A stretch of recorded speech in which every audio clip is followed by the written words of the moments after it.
basically two sides. On one side, there was the beaches. On the other side, there was miles and miles of agriculture. So you had bikinis on one side and swamps on the other. A lot of people referred to Vero as Zero Beach because it was a small community. However, the afternoon of the 26th of July, 1983, would send shockwaves through the tranquil seaside community.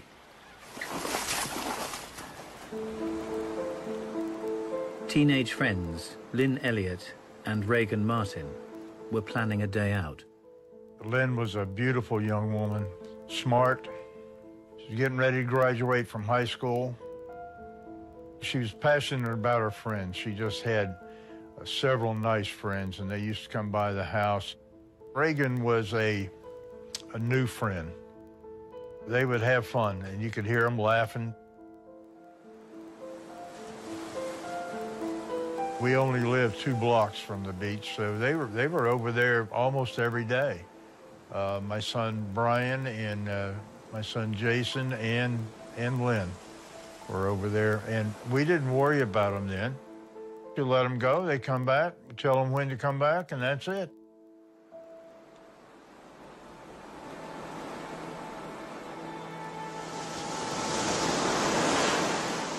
I got back about 5 o'clock, and Brian was there, and I asked Brian, I said, well, where's Lynn? He says, well, she was at the beach with us, and she and Reagan were out there, standing out there hitchhiking, and I told them not to do it. The young girl's decision to hitch a ride gave Carl great cause for concern.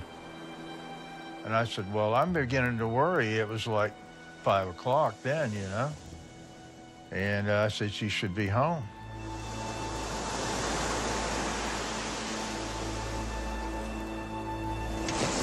That same afternoon, a teenage boy was on his way home from a friend's house when he witnessed a disturbing scene. I heard this screaming, and this man was chasing this young girl, or lady. Then I saw him dragging her back towards the house, and I heard 2 shots. This sinister sighting would be the climax of a twisted tale that had begun in mysterious circumstances 2 years earlier. The Ling family had recently moved to Vero Beach, emigrating from their native Taiwan. Working in one of the many orange groves in the town, the father, Pu Ling, was befriended by Vero local Robert Lindsay. Pu Ling was just the kind of person that you couldn't help but like. The daughter, whose name was Inghua, was just as sweet as she could be, and an honor student in math. But on the 19th of February, 1981, 17-year-old Inghua and her mother, Shang Huang, suddenly disappeared from their home. We contacted everybody that knew Pu Ling, and we had 20, 30 people, just friends and family out looking. But the problem was we really didn't know where to look. It was like a needle in a haystack. Detective Phil Redstone received a call alerting him to the troubling mystery. We did an inspection of the house and found all the personal property, purse of the mother located on a table just inside the door. A vacuum cleaner that was right inside the front door that was still plugged into the wall. Looked like someone was vacuuming the house at the time and left it right in the middle of the walk area.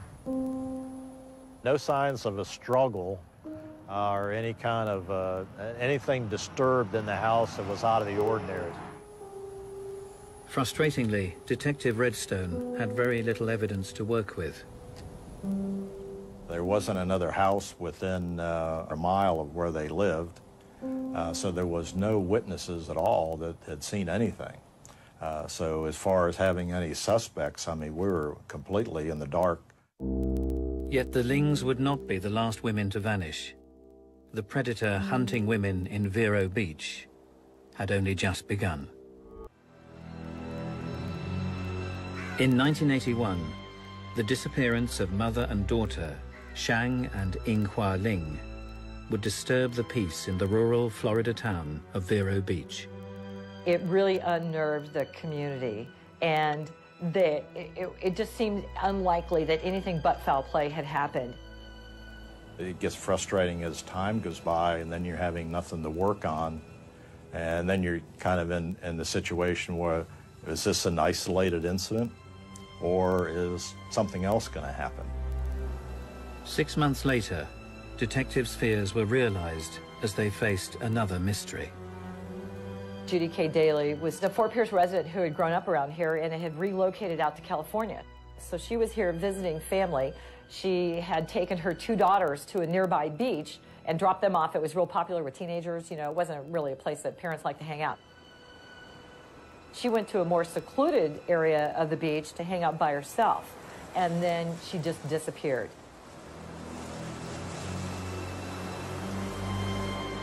Phil Redstone would again be called to begin an investigation. When the officers first arrived, they found the car parked over to the side by itself, no other vehicles in the park.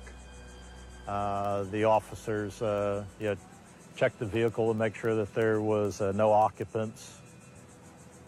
Checked the beach area, see if there was anyone on the beach or anyone that might be a witness to Judy K. Daly being here.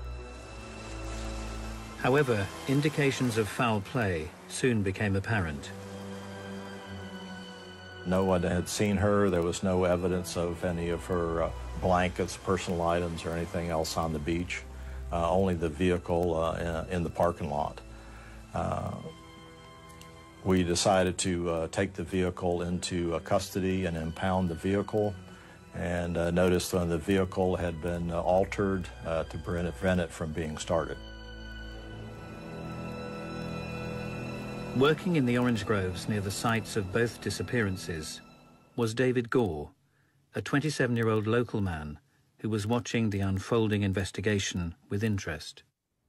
David Gore was a native of the Vero Beach area. His parents, Alva and Velma, seemed to have a very normal childhood. He grew up with a sister. Father was a hard-working man, had a good reputation around town. David's father became a citrus manager in the citrus industry. At that point in time, there wasn't a whole lot to do between growing up in Vero Beach. Your family either got involved in the citrus industry or got involved in some kind of service industry. So David was quite familiar with the citrus groves and the swamps and the different areas of Vero Beach. While the Gore family were prominent members of the local community, their outward appearance disguised peculiar behaviors at home. His mother used to read the Bible to him all the time. Although it was strange how she did, she would set him on her lap when she had, only thing she had on were her panties and bra, and she would read the Bible to him. As he grew older, David would form a powerful bond with his cousin, Fred Waterfield. They were first cousins, but they were more like brothers. They hung around a lot. He looked to Fred as a mentor and kind of mimicked a lot of his behavior. Phil Williams recalls the days he spent with Gore at high school. David was always a real laid-back type of person. And during those days, we did a lot of hunting. David knew all the good hunting areas. He knew all the areas where you could have a lot of undisturbed activities. In other words, there wasn't anybody going to catch you doing what you were doing. And David knew several isolated areas like that. Gore's cousin, Fred Waterfield, often joined the hunt. Myself and Freddie and David went and did a lot of wild game, mostly rabbit hunting in the groves and different things like that, quails, and it was pretty innocent. In high school, Waterfield was a leader, while Gore would typically follow. Freddie, it seemed like, was always planning something. Freddie liked to go and chase vehicles and throw grapefruits at the window and then have the owners turn around and chase them down. What he called it was fun. In order for Freddie to be having fun, the feelings of the other person weren't necessary to be good ones. The pair quickly realized that they shared a twisted interest. It seems that these two had a secret hidden perversion between the two of them that they discovered amongst each other at a very early age. As teenagers, they were looking at his sister and her body, looking at Fred's mother, and I think she had a sheer blouse on one time. And they were both commenting on, you know, the arousal that they got from looking at that. And they both realized at an early age that they kind of had a little bit of a deviant appetite for sexual activity. By age 18, Gore and Waterfield's desire to explore the darker side of sex could no longer be contained. One of the first sexual encounters that the two of them did together was assaulting David's sister. And I believe she was about 16 years old when this happened, and David held her down while Fred raped her. It's very likely that they turned to a family member because they believed they could easily control her. Gore and Waterfield were close, fast, and particularly intimate in their closeness. So they probably shared fantasies, sexual fantasies. They probably experimented with various things, and then eventually decided to assault one of their family members. So she was kind of the sacrificial lamb. The pair would continue to delve deeper into the fantasies they shared, strengthening the sadistic bond they had built. In 1976, Angela Hamel claims she called on her mechanic, Fred Waterfield, to help her with some flat tires. Yet instead of taking her to his repair shop, she said he headed deep into the orange groves, where David Gore was lying in wait. David didn't really speak much. He just looked. He had this stare, like evil look, and creepy. They both looked at me and they started to laugh, but their eyes, it was kind of like they had an undisclosed power connection. That's when David said, okay, we're ready to do this now. And Fred just looked, and he was like getting worked up, like he enjoyed this. That's when Fred grabbed me, and he reached over into the glove compartment. That's for the first time when I saw a gun. Angela recalls that both Gore and Waterfield then repeatedly raped her. The next thing I felt was something cold on my body. It was a knife. David said, okay, we'll cut her up and feed her to the alligators. And that's when Fred looked, still was the gun in his hand, David was the knife, and David was totally confused. He acted like that part wasn't rehearsed or something. Angela claims she was ultimately driven home and sworn to secrecy. I guess it was a reason God didn't let me die, that I didn't get killed. You know, I'm grateful for it. I still don't know the reason, but I'm thankful, and I thank God every day. 5 years later, in 1981, 3 women would mysteriously go missing in Vero Beach. 4 months after the Lings had vanished, Auxiliary Sheriff's Deputy David Gore became a suspect in their disappearance after carrying out an unauthorized and highly suspicious traffic stop on an 18-year-old girl.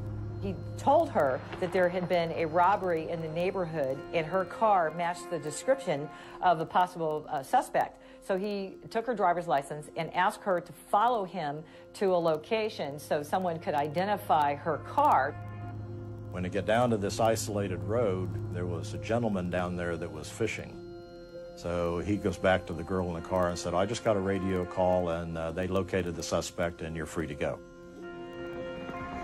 Based on the circumstances of him making a traffic stop, taking this girl into an isolated area, it would lead you to believe that he was trying to kidnap someone and take them from against their will.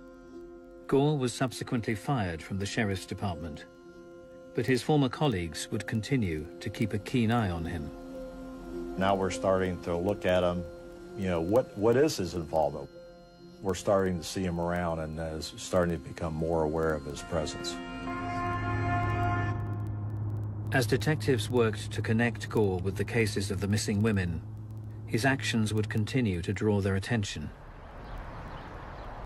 Marilyn Owens was parked here and was going to see her family physician. Went into the doctor's office, was returning to her car in the parking lot. And when she was walking up to the car, she noticed a head bop up from the back seat. At the same time, one of our deputies was also here at the same doctor's office. Marilyn Owens stopped our police officer and told her that there was someone hiding out in the back seat of her car. The officer found David Gore hiding in the back seat with his shirt off, had an alcoholic beverage in his hand. He also had a handgun, a police scanner, and also handcuffs with him in the back seat of the car. Charged with attempted kidnap and taken into custody, investigators now look to link David Gore to the still unsolved Ling and Daly cases. We had obtained a warrant to take into possession his vehicle, and the forensic search of the vehicle revealed that there was some hair and fibers that were able to link to the Ling case. The evidence appeared damning, not be enough to prove his involvement beyond all reasonable doubt. You're almost sure that he's the one that's responsible. And if you can't arrest him, you know that it's just a matter of time till he does it again. If you don't have the evidence, you can't just make up a case and just arrest him on suspicion. You need to be able to tie it all together. Ultimately, Gore was convicted of trespass against Marilyn Owens and handed a 5-year sentence.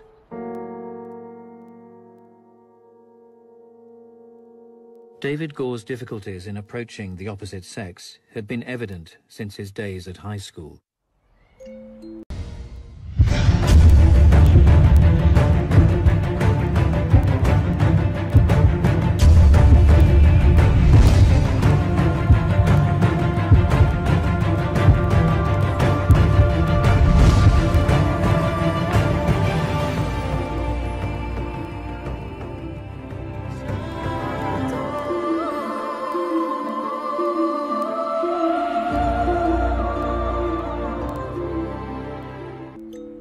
David was very bashful and more or less kind of a rednecky and never really showed that much interest in girls.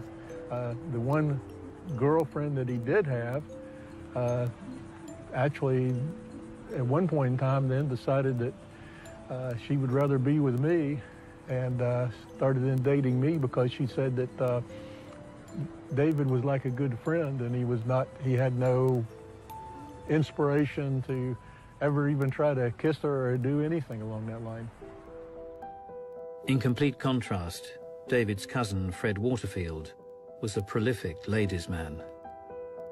Fred was very popular in high school. He was a very athletic guy, very tall, good looking. He really liked the girls. The girls liked him. He had a very easygoing personality. It was a lot more assertive. Freddie was always after girls. Always dating, always, you know, always had a female on his mind and always had a way to get one.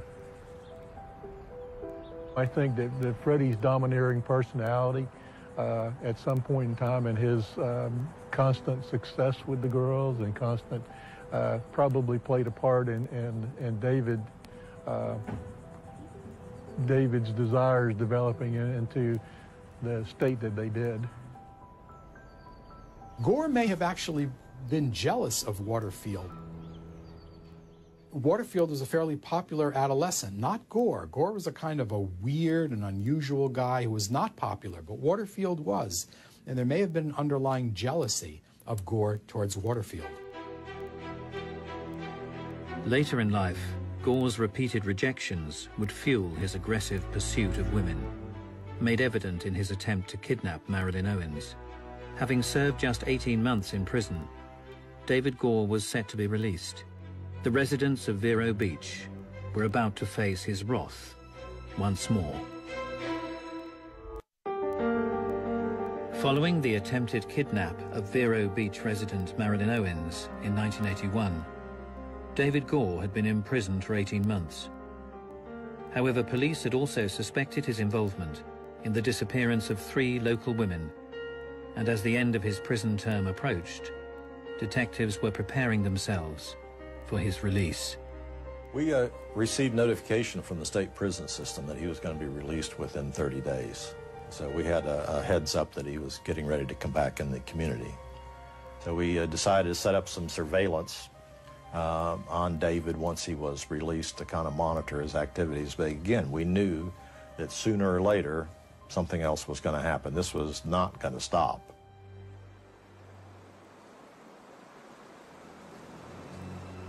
The afternoon of the 26th of July 1983, when Lynn Elliott and Reagan Martin failed to return home from the beach, Lynn's father grew increasingly worried. I talked to my son Brian and I says, she should be home. He says, I told him, Dad, not to do it. That was a terrible, terrible feeling. That same day, Detective Phil Redstone decided to conduct some surveillance. I just had this sudden urge you know, that I needed to get out of the office and I needed to go by David Gore's house. About halfway from the sheriff's office headquarters to the Gore house, I hear a call coming over the police radio where a young man riding his bicycle home from school had observed something. I knew who I was looking for. I knew where to go. The boy riding his bike had reported a sighting of a screaming girl being chased down by a man with a gun. Responding to the call, Phil Redstone arrived outside the family home of David Gore. When we first arrived at the scene, I arrived with 2 uniformed officers. There's 3 of us that arrived at the same time. We went down the driveway, and at that time, then we surrounded the house and waited for other units to arrive. Redstone was joined at the scene by Detective Williams. After hours of attempting negotiations, the pair of officers approached the property with caution. There were people behind every palm tree, so to speak, with a gun trained on the house. I went to the door of the garage, and I began yelling in, David, it's Phil, come on out, thinking that the friendship would maybe still have some meaning to it. As Phil Williams appealed to his former colleague to come quietly, his attention was drawn towards the car parked in the garage. I noticed blood dripping out of the vehicle that had obviously just been pulled into the driveway. We busted the trunk open, and there was a teenage female shot and tied up in the trunk of the vehicle. The body was that of Lynn Elliott. You never forget seeing something like that. And shaking her and see if you can't get some life. You never forget that. Carl Elliott would soon learn the fate of his daughter, Lynn. I got a knock on the door, and it was a detective from the sheriff's department. And he had the bad news for me. Told me they had found her body in the trunk. And it was just unbelievable. How could this happen to my daughter? Especially in a small town like Vero Beach. We felt safe there. And now all of a sudden all that is gone.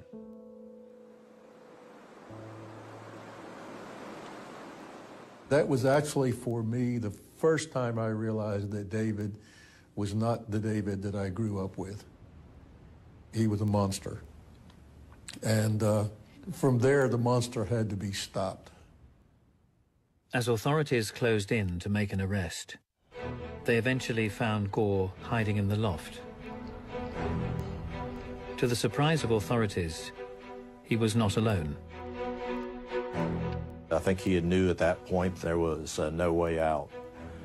We were lucky and we were able to secure a second victim. Gore's hostage was Reagan Martin, who had been hitchhiking from the beach with Lynn Elliott. When Reagan was rescued, she was hysterical. It was really difficult at first for her to tell them exactly what had happened, but you know, she was able to piece it together. She said that they were taken to separate bedrooms and that Gore had raped the both of them. She said that she knew that Lynn was trying to escape. She heard the front door slam, and that's when she saw David run out of her room. And Lynn was running up that road the best she could, still being partially bound. David chasing her, and then he shot her about 3/4 the way up the driveway to the main road. And that's what the young man saw on his bicycle, was David chasing the girl and then hearing the gunshots. While further recounting her ordeal, Reagan Martin stunned investigators with the revelation that David Gore had a partner in crime who had already fled the scene. She told police officers that David Gore had someone else with him, and she identified Fred Waterfield as being the man that drove the vehicle that took him to the house and also escorted them into the house and put them in separate bedrooms.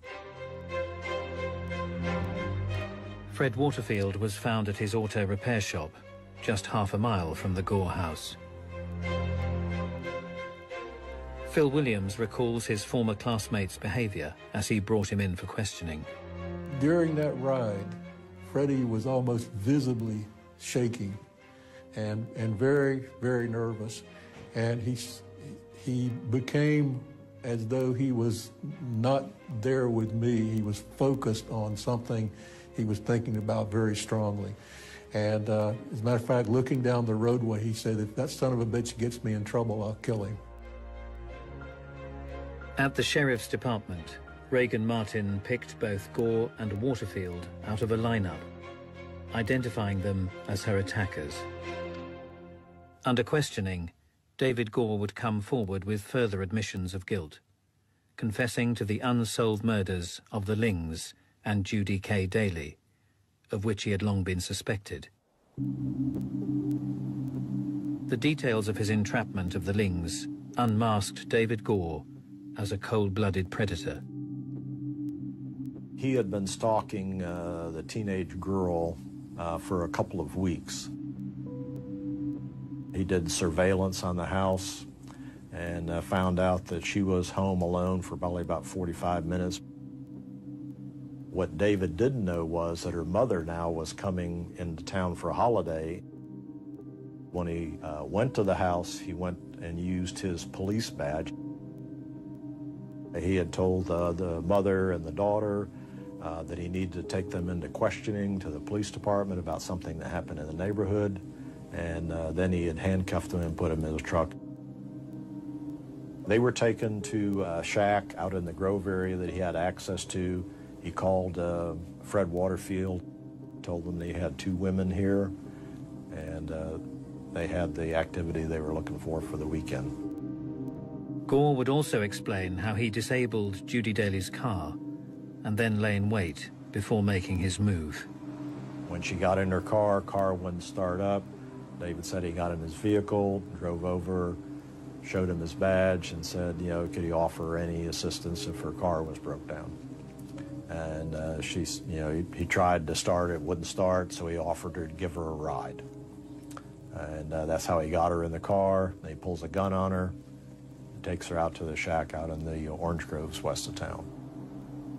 This wasn't just snatching somebody. These were thought-through, planned abductions. Gore had a murder kit, brought it with him, and it shows the level of planning that was involved. These were not spontaneous, impulsive, spur-of-the-moment abductions and murders. They were done in a fairly sophisticated way. Gore claimed he was then joined by Waterfield while they carried out their crimes. Yet his apparent co-conspirator would strongly dispute the allegations.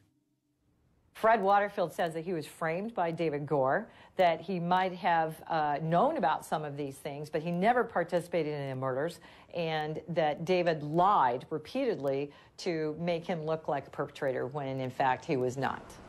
Shockingly, Gore went on to reveal 2 more slayings, claiming he and Waterfield had kidnapped and murdered teenage hitchhikers Barbara Bayer and Angelica LaValle. At this point in time, police knew that they had a stone-cold serial killer on their hands, of the likes they had never seen in this region before.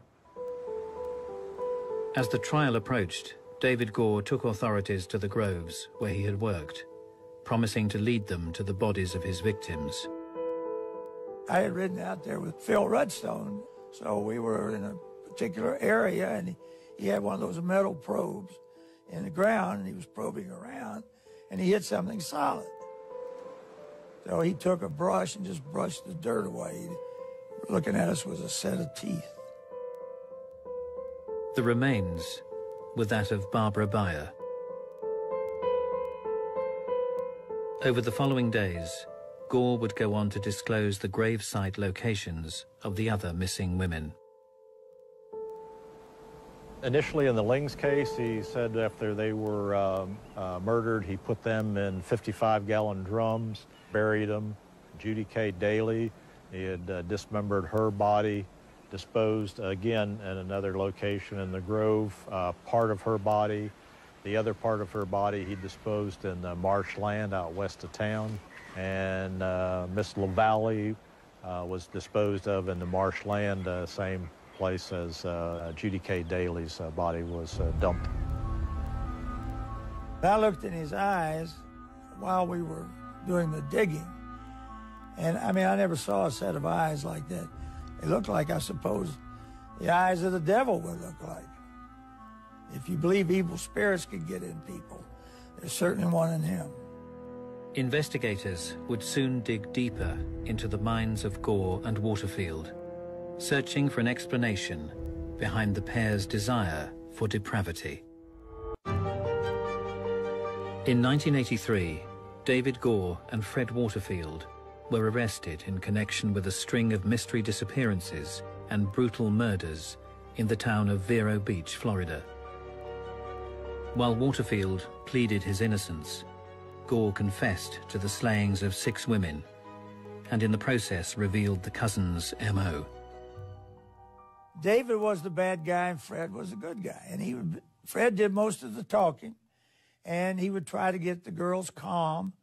But eventually, Gore would use his bad guy routine and get them to go where they wanted them to go. Have sex with them until a certain point, then they would kill them. Phil Williams believes parallels could be drawn between their practice of trapping their victims and the way they hunted game as youngsters. Freddie would once tell me that he'd rather hunt with me because I liked going after the game. David's hunting style was sort of boring. He would rather wait and for the game to come to him. What I was seeing at the Lynn Elliott abduction on the beach, that was Freddie's hunting style. What I was seeing waiting at the Ling house is David's hunting style. Most sexual murder individuals commit murder alone. These are very personal things. These are very private things. They do it solo. Sometimes because of that, you'll see two different patterns of behavior at the crime scene. One somewhat sophisticated and a less sophisticated pattern of behavior as well. Although Waterfield had barely been on the investigators' radar, Gore claimed his cousin was in fact the ringleader. After Gore was caught, he talked about being the weak one. He was the compliant accomplice, according to his story. But his behavior tells another story. The fact that he ended up becoming an auxiliary officer indicates more dominant personality right off the bat. So I believe that they were co-equal to some extent, but that Gore was truly a leader in the sadism. Despite gaining closure on these long unsolved cases, questions still remained about the origins of the cousins' evil. David Gore would look to his childhood to explain his desire for depravity. When he was a toddler, he fell into an ant bed and was bitten quite severely, particularly around his head and face. And they did have to rush him to the doctors for treatment, and he developed a very high temperature, and it burned his brain, and he was never quite right in the head after that. It seemed that he did change a bit after that incident, so that probably he did have some neurological damage that affected his ability to make moral choices, to inhibit his behavior, to be aggressive.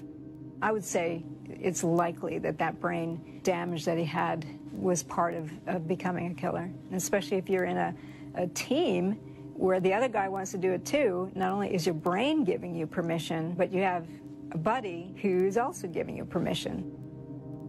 Phil Williams believes Fred Waterfield's apparent obsession with sex drove him to take women by force. Freddie was always after girls. Pretty much talked about girls all the time. Was always bragging about it and was always trying to find ways to have more conquest. I've often have felt from the beginning that Freddie probably inspired this whole thing in some way or shape or form. Stories would later emerge that suggested Gore's twisted desires may have had their beginnings in the fetishes he had once indulged in private. There were rumors that came out of David's first wife that he was into bondage. I had a theory later on that that was David's worst enemy, and that he was unable to express himself with a girl, unless maybe she was tied up and gagged and had no personality to address him with. When combined, the fantasies of David Gore and Fred Waterfield would eventually prove to be the catalyst for their murder spree. If you have a couple of sadistic guys who hang out and get drunk, start talking about what they want to do to women, they probably made a pact that they were going to kind of live for each other, which is what it seemed like. That's a pretty volatile combination. So did David Gore and Fred Waterfield develop their taste in hunting human game? Or were they born with their murderous bond? In my opinion, I think this had happened over a long period of time, and the things we have in investigation, we have them involved in things going back 10 or 11 years before the time of that they were arrested in 1983, of being involved together. And again, the good guy and the bad guy, and the one would feed off the other. And they had the sexual fantasies that continued to progress and get worse as time went on. I think that Freddie was the stronger of the two personalities. I can't imagine David doing anything without having been inspired in some way by Freddie. I've always felt like the two personalities together is what made up the elements necessary for those crimes to flourish and become fruitful. Gore was a born killer because I do think it was an environmental thing. I think he had brain damage, neurological damage that probably influenced his aggression and inability to make moral decisions, as well as his association with a cousin with similar inclinations. Fred Waterfield was the stronger personality of the two of them, and I do believe that he had the ability to influence David Gore's behavior and to plant ideas in his head, and perhaps it was where Fred learned this behavior, or maybe it was his environment, and he had these dark thoughts, and he knew he had Gore there to escalate it and turn it from fantasy to reality. At trial, Fred Waterfield continued to plead his innocence. However, faced with a positive identification by Regan Martin and supporting physical evidence, he was eventually found guilty of the manslaughter of Lynn Elliott and the murders of Barbara Bayer and Angelica Lavallee. He would receive multiple life sentences. David Gore was sentenced to receive the death penalty. After almost 3 decades on death row, he was executed in 2012. While I was watching him die, I said to myself, I condemn your soul to hell. And I kept saying that in my mind. And I hope that is where it went. Although Lynn Elliott's life was lost at the hands of David Gore, her father Carl believes her spirit lives on. She loved this beach area. I can even talk to her here, and it helps me. It just brings her back to me a little bit. Yeah. Yeah, we feel her presence here very much.